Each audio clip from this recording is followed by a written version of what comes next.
in die siklusse. Prediker 3 verse 1 en 2 sê, vir alles is daar 'n vasgestelde tyd.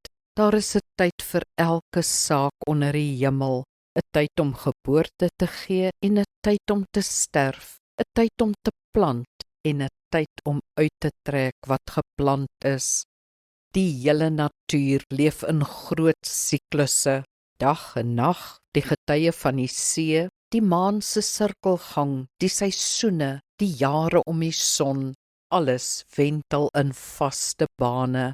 Ons liggaamsritmes, ook diere en plante sin, is daarop ingestel. Ons dag het ook ritmes. Op 'n vaste tyd word ons wakker, maak ons gereed, eet, ry werk toe.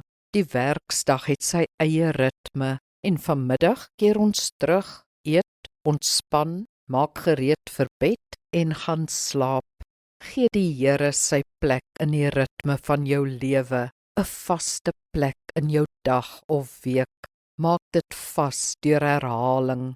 Skep ook 'n ritme in jou stilte tyd, byvoorbeeld eers 'n psalm, dan die woord, dan gebed, iets wat vir jou werk. So word dit deel van jou.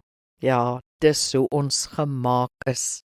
Kom ons bid saam.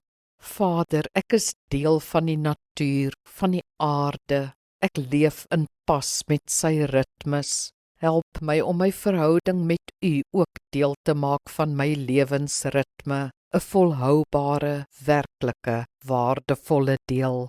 Amen. Die Here seën jou.